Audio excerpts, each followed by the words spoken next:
हमने कहा आज़ाद हैं हम, कोई न छोटा कोई न बड़ा, मिल के रहेंगे हम। नमस्कार, नमो बुद्धाय, जय भीम, जय पेरियार, जय ललई। साथियों, जागो पंच में आप सभी का बहुत बहुत स्वागत। जागो पंच आपके लिए लेके आ रहा है सच्ची रामायण की चाबी। सच्ची रामायण की चाबी पेरियार ललई सिंह यादव द्वारा लिखी गई है। अब पीछे के एपिसोडों को अगर आपने नहीं देखा तो आप सभी पीछे के एपिसोडों को देखिए। यह सच्ची रामायण की चाबी वस्तुतः पेरियार ललई सिंह यादव जी ने अंधविश्वास और पाखंड को ख़त्म करने, समाप्त करने के लिए बनाई है।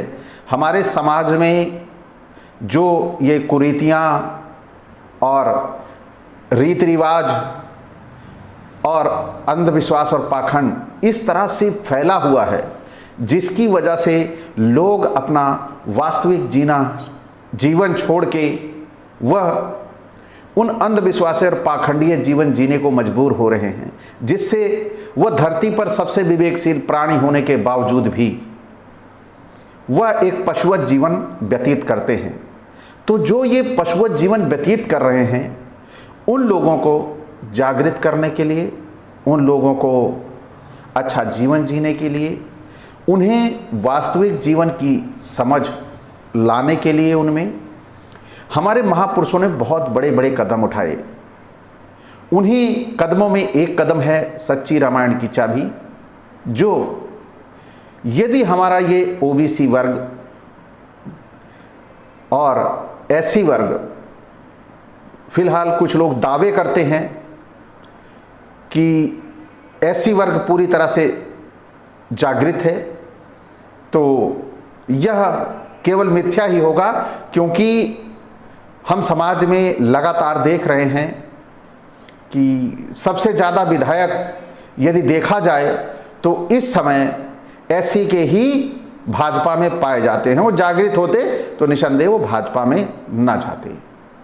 तो साथियों, ये बहस का मुद्दा नहीं है, यह कोई एक दूसरे पर छींटाकशी का समय नहीं है, क्योंकि अगर हम यूं ही एक दूसरे पर कहते रहे कि वो नहीं जागृत हो रहे, वो नहीं जागृत हो रहे, तो मेरे ख्याल से दोनों एक दूसरे के करीब भी नहीं आएंगे और छींटाकशी के चक्कर में एक दूसरे से दूरियां बनी रहेंगी।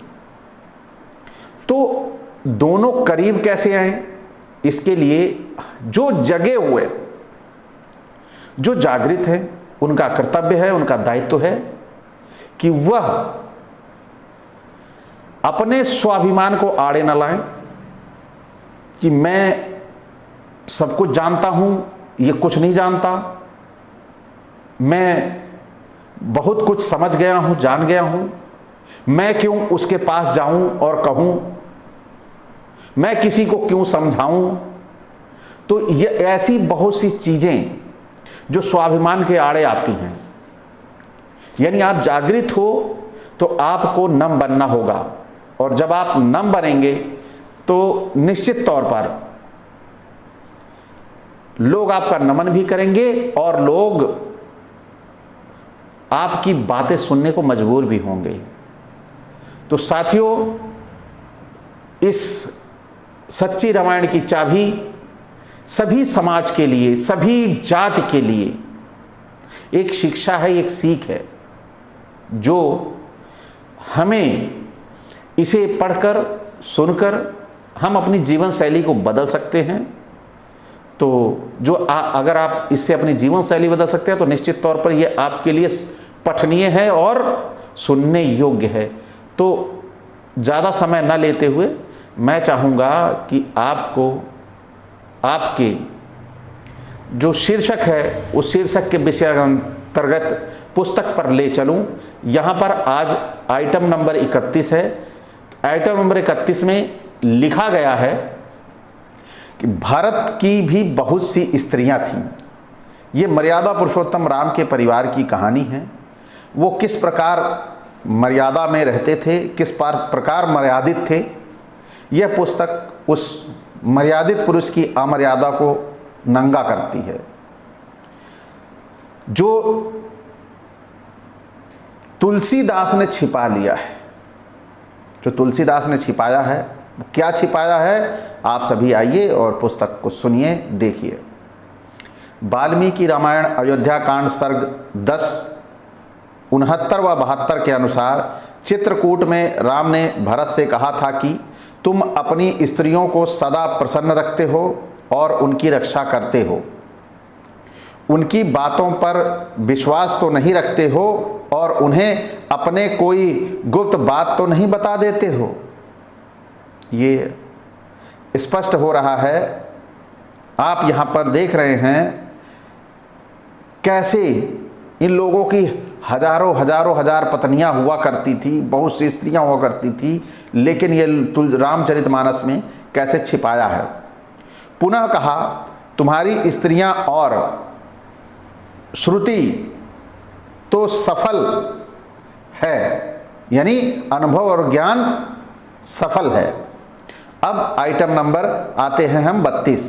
सीता ने वार्तालाप करते हुए उस हनुमान ने निर्लज्जता तथा असभ्यता पूर्ण शब्दों का प्रयोग किया था। यहाँ तक कि उसने मनुष्य लिंग के विषय में भी सीता से बातचीत की थी, जो कि उसे स्त्रियों के समक्ष नहीं करनी चाहिए।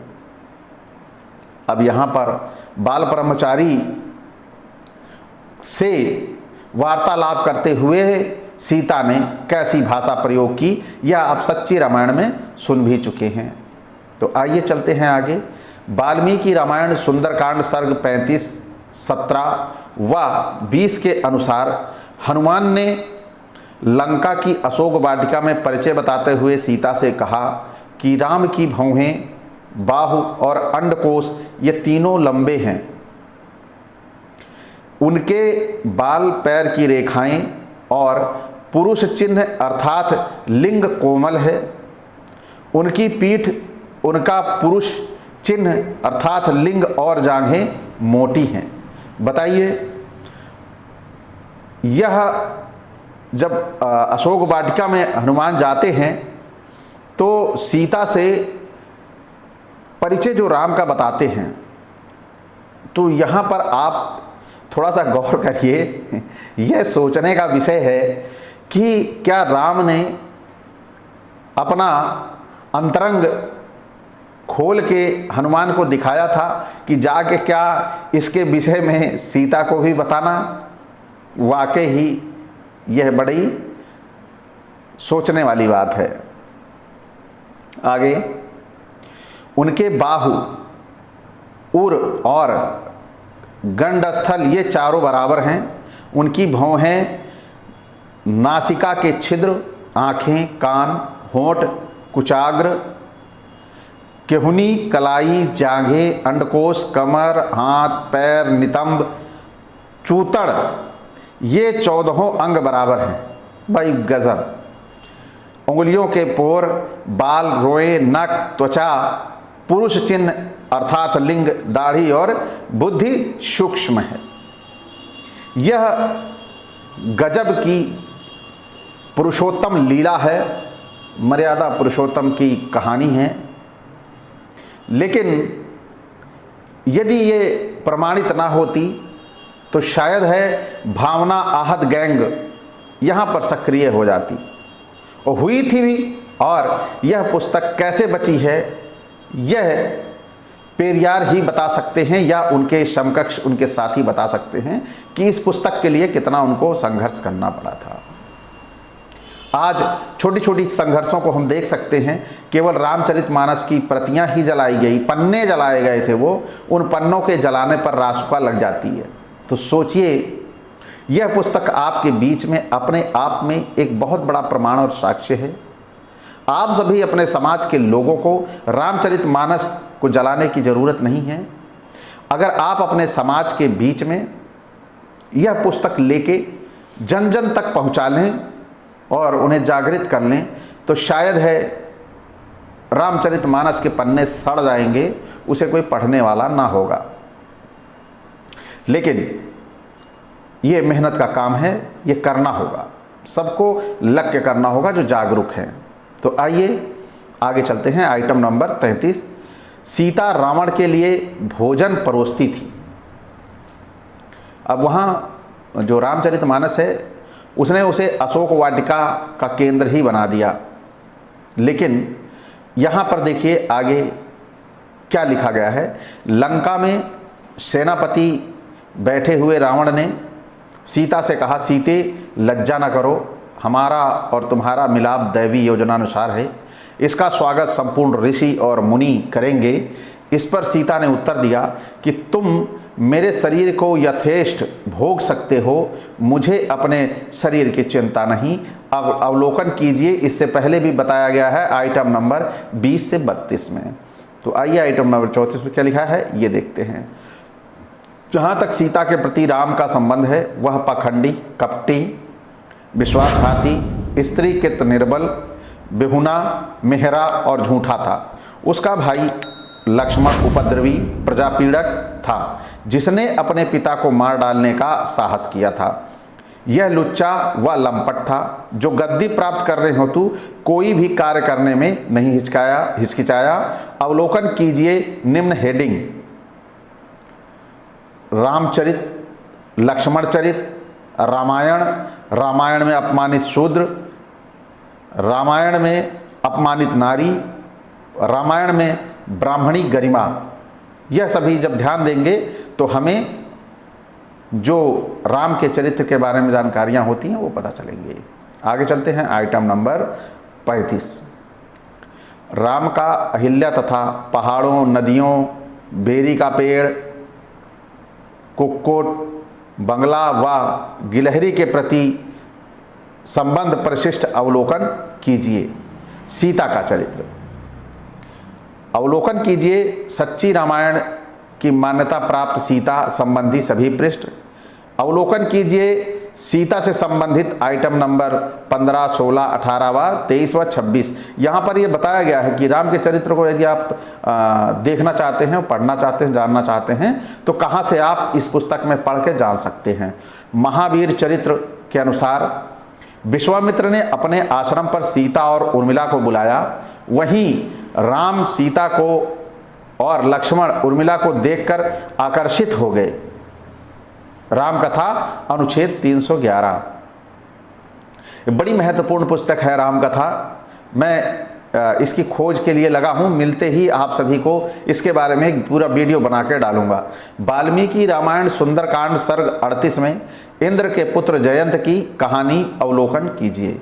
लंका की अशोक वाटिका में सीता ने हनुमान को कहा, हे दूत हनुमान, तुम मेरे प्रिय स्वामी से जाकर सर्वश्रेष्ठ चिन्ह रूप में यह कहना कि चित्रकूट पर्वत के उत्तर पूर्व दिशा में मंदाकिनी नदी के किनारे कंदमूल और फलों से युक्त सिद्धों के आश्रम युक्त वनों में विहार करते हुए थक कर आप मेरी गोद में आ बैठे थे। 12-14 में लिखा गया है ये सुंदरकांड में। उसी समय मांस की इच्छा से एक कौवा वहाँ आया और मुझे चोंच से मारने लगा। मेरे पत्थर फेंककर उसे भगाना चाहा पर वह नहीं भागा। उस मांस खाने वाले कौवे ने किसी तरह से मेरा पीछा नहीं छोड़ा। ये 15-16 में लिखा गया है। मैं उस कौवे पर क्रोध करके भगाने की इच्छा से दौड़ी। उसी समय मेरा वस्त्र कमर के कुछ नीचे खिसक गया, जिसे आपने देखकर हंस दिया था। इससे मुझे पहले क्रोध आया और बाद में लज्जा आई। मैं लौटकर आपकी गोद में जा बैठी और रोने लगी। उस भोजनार्थी कौवे द्वारा घायल होकर मैं आपके पास आई थी। ये 17-18 में लिखा हुआ है। उसके बाद आपकी गोद में लेट गई। मुझे देखकर आपने मनाया। मैं आंखें पोंछ रही थी। उस समय आपने मुझे कौवे पर क्रुद्ध देखा। इसके बाद श्रमवश मैं आप की गोद में सो गई और आप भी मेरी गोद में सो गए। तब मैं आपकी गोद में उठकर बैठ गई। उस समय सहसा उस कौवे ने मेरे स्तन पर चोंच मारी। फिर यह सुंदरकांड के 22 में लिखा गया है। फिर तो वह बार बार उड़कर मुझे चोंच मारने लगा। जब मेरे रुधिर की वृद्धि बूंदें आप पर गिरी तो आप जाग गए। उस कौवे ने जब मुझे दुख दिया तब आनंद के साथ सोते हुए आपको मैंने आपसे पूछा, हे नागिन सोरू, तुम्हारे स्तन में किसने घाव कर दिया है। यह 24-26 पे लिखा है। वह कौन है जो 5 भयंकर मुख वाले सर्प से खेल करना चाहता है। ऐसा कहकर आपने मेरी ओर ताकत देते हुए रक्त रंजित तथा तीखी नाखों वाले कौवे को बैठा देखा। पृथ्वी पर वायु के समान चलने वाला वह कौवा इंद्र का पुत्र था। उसे देखकर आपके नेत्र लाल हो गए। 27-29 में लिखा गया है। आगे चलते हैं।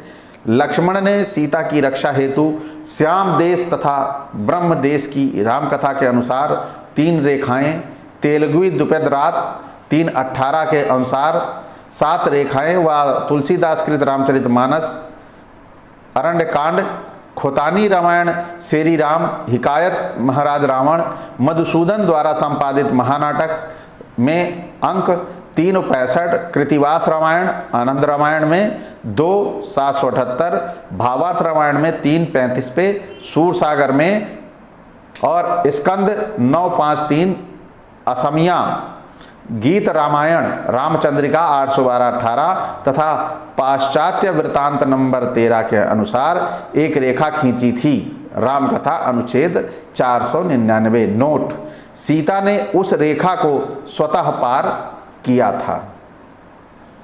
वाल्मीकि रामायण अरण्यकांड सर्ग 45 के अनुसार सीता ने लक्ष्मण से मार्मिक वचन कहे। कश्मीरी रामायण के अनुसार सीता ने रावण से कहा, जटायु को रक्त से सने पत्थर खिलाइए, वह उन्हें खाकर गिर जाएगा। रावण ऐसा ही करता है और जटायु पृथ्वी पर गिर पड़ता है। रामकथा अनुच्छेद 170। खोतानी रामायण तथा तिब्बती रामायण में रावण ने जटायु को रक्त में सने धातुओं के टुकड़े खिलाकर मार डाला। रामकथा अनुच्छेद 170। अब आते हैं, सीता का चरित्र समाप्त होता है। अब आते हैं हम रामचरित्र पर। रामचरित्र इसमें नंबर 2 पे लिखा गया है।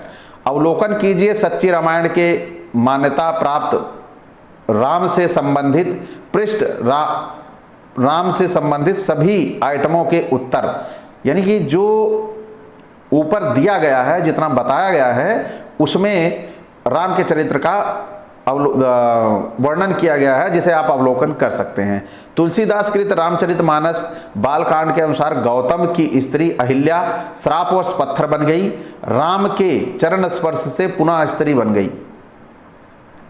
वाल्मीकि रामायण कांड सर्ग 48 के अनुसार गौतम की स्त्री अहिल्या शापवश निराहार रहकर अदृश्य हो गई। सर्ग 50 के अनुसार राम दर्शन से सबका दिखाई देने लगा। महाभारत शांति पर्व अध्याय 258 के अनुसार गौतम के क्रोधवश अपने पुत्र चिरकारी का अहिल्या का वध करने का आदेश दिया। पुत्र ने उसे जंगल में छोड़कर जंगली जानवरों के खून को तलवार दिखाकर अपने पिता को अहिल्या वध की सूचना दी। क्रोध शांत न होने पर पुनः ग्रहण कर लिया। रामकथा अनुच्छेद 345। ये आप पढ़ सकते हैं यदि आपके पास रामकथा उपलब्ध है तो।